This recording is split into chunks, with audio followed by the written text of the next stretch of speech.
வந்துட்டீங்களா? எப்போ வருவீங்கன்னு நான் காத்துக்கிட்டு இருந்தேன்.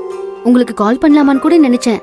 ஆனா இந்த விஷயத்த போன்ல சொல்லக்கூடாது, நேர்ல உங்களை பார்த்து தான் சொல்லணும்னு என்ன நானே கட்டுப்படுத்திக்கிட்டு உங்களுக்காக வெயிட் பண்ணிட்டு இருக்கேன். அப்படி என்ன விஷயம் சொல்ல போற? இன்னைக்கு ஒரு சம்பவத்தை பார்த்தேங்க. அதை பார்த்த அடுத்த நிமிஷம் முதல்ல அப்படியே உடைஞ்சு போயிட்டேன். ஆனா அடுத்த நிமிஷமே அந்த சம்பவத்தை பார்த்துட்டு எனக்கு ரொம்ப சந்தோஷமாவும் பெருமையாவும் இருந்துச்சு. மகா, அது எப்படி ஒரு இன்சிடென்ட் முதல்ல கஷ்டத்தையும் அடுத்த நிமிஷமே சந்தோஷத்தையும் கொடுக்க முடியும்? அது அப்படிதாங்க. சரி, அப்படி என்னதான் பார்த்தேன்னு சொல்ல. நான் அதை சொன்னா நான் எப்படி ஃபீல் பண்ணணும் அதே மாதிரி தான் நீங்களும் ஃபீல் பண்ணுவீங்க.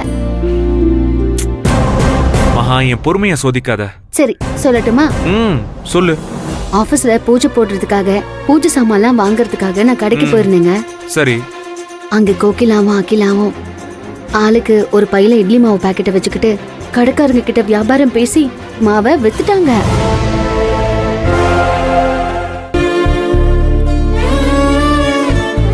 அத பார்த்த அடுத்த நிமிஷம் என் மனசு உடைஞ்சிருச்சுங்க. ஏங்க, நான் எவ்வளவு பெரிய விஷயம் சொல்லிக்கிட்டு இருக்கேன், நீங்க சாதாரணமா தலையாடிக்கிட்டு இருக்கீங்க. உங்களுக்கு இதெல்லாம் கேட்க ஷாக்கிங்காவே இல்லையா? இது அகிலாவும் கோகிலாவும் மாவு பாக்கெட் வித்துட்டு இருந்தாங்களா? என்ன சொல்ற மகா? ஆமாங்க, என் தங்கச்சிங்களை நான் எப்படி எல்லாம் வளர்த்தேன் தெரியுமா? ஒரு ஜாமா வாங்கிட்டு வாங்கடின்னு சொன்னா நீ போ நான் போக மாட்டேன்னு அடிச்சு பாருங்க. ஆனா இன்னைக்கு அக்காலும் தங்கச்சியும் எவ்வளவு ஒத்துமையா கடைக்கு வந்து கடைக்காரங்க கிட்ட வியாபாரம் பேசி 4 பாக்கெட் மாவை வித்துட்டாங்க. அப்படியா? ஆமாங்க, செல்லமா வளர்ந்த பிள்ளைங்க இப்படி கடைக்கடையா ஏறி மாவு பாக்கெட் வித்துட்டு இருக்கானுங்களேன்னு மனசு கொஞ்சம் வேதனையா இருந்தது. ஆனா கொஞ்ச நேரத்துல நாம அவங்கள அம்போன்னு கை விட்டுட்டோம். அதை நினைச்சு வீட்டுக்குள்ள முடங்கி போயிடாம ஒரு பிசினஸ் பண்ணணும்னு அவங்களுக்கு தோணுச்சு பாருங்க. அதுவும் அந்த கடைக்காரன் மாவு பாக்கெட் வாங்கவே மாட்டேன்னு ஒத்த கால்ல நிக்கிறான். ஆனா அவங்க விடவே இல்லையே. நாங்க கஷ்டப்படுறோம், ரொம்ப தூரத்துல இருந்து வரோம், என் அம்மாவோட கை பக்குவம் அப்படி இருக்கும் இப்படி இருக்கும், நான் காலேஜ்ல படிக்கிறேன், இப்படி ஏதேதோ சொல்லி என் கண்ணு முன்னாடியே 4 பாக்கெட் மாவை வித்துட்டாங்க. ஆச்சரியமா இருக்கு மகா. ஆமா, நீ பார்த்தது அவங்க பார்த்தாங்களா? இல்ல இல்ல, நான் மறைஞ்சு நின்று தானே பாத்துட்டு இருந்தேன். அவங்கள பார்த்ததும் முதல்ல எனக்கு கஷ்டமா தான் இருந்தது. ஆனா அவங்க வியாபாரம் பண்ண அழகு பார்த்து எனக்கு அவ்வளவு சந்தோஷமாயிடுச்சு. நீ சொல்ல சொல்ல எனக்கே சிலிர்ப்பா இருக்கு மகா.